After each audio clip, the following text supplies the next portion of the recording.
અત્યારે આપણે શિક્ષા સપ્તાહ છે એ ઉજવી રહ્યા છીએ, બરાબર? તો આજે તારીખ 26/7/2024 નો દિવસ એટલે ડિજિટલ દિવસ છે. આપણે જે શિક્ષણની અંદર જે ડિજિટલ વસ્તુનો ઉપયોગ કરીએ છીએ, ટેકનોલોજીનો ઉપયોગ કરીએ છીએ, એની માહિતી તમને આપું છું, બરાબર? આપણે જે આ સ્માર્ટ ટીવી છે, તો સ્માર્ટ ટીવી એ ડિજિટલ જ છે. એની અંદર જે આપણે અભ્યાસની સામગ્રીઓ આવે છે એ બધું ભણીએ છીએ.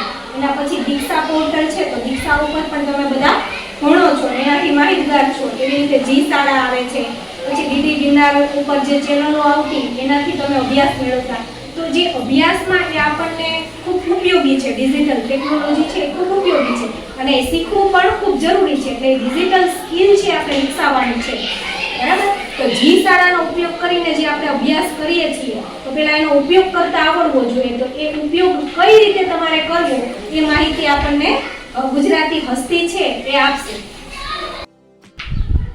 હેલો વિદ્યાર્થી મિત્રો, હું છું હસ્તી ગુજરાતી. આજે હું તમને આપણે ઓનલાઈન દ્વારા કે મોબાઈલમાં કેવી રીતે ભણી શકીએ એવી એક એપ્લિકેશન વિશે જણાવીશ, જેનું નામ છે જી શાળા. જો તમારા મોબાઈલમાં જી શાળા ડાઉનલોડ ના હોય તો પહેલા આપણે પ્લે સ્ટોરમાંથી જી શાળા ડાઉનલોડ કરશું. અને જો જી શાળા ડાઉનલોડ થઈ જાય ત્યારબાદ આવી એપ્લિકેશન આવશે જેમાં લખેલું હશે જી શાળા. ત્યારબાદ તે આપણે ખોલશું. પહેલા તો જી શાળા છે તેમાં આપણે લોગિન કરવાનું આવશે. એટલે તે તમે બધા લોગિન કરશો, એમાં તમારું નામ, પાસવર્ડ અને ઈ નાખી શકશો. ત્યારબાદ લોગિન થશે.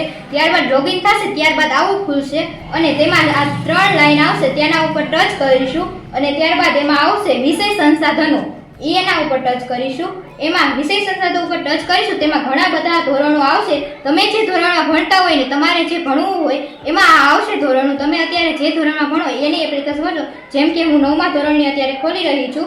તેમાં આવ્યા છે, એમાં ઘણા બધા વિષયો છે. સંસ્કૃત, હિન્દી, સામાજિક વિજ્ઞાન બધા વિષયોમાં આવ્યા છે.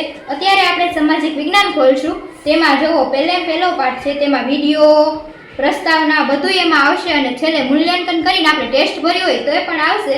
પહેલા જો એમાં બધા વિડીયો આવે છે.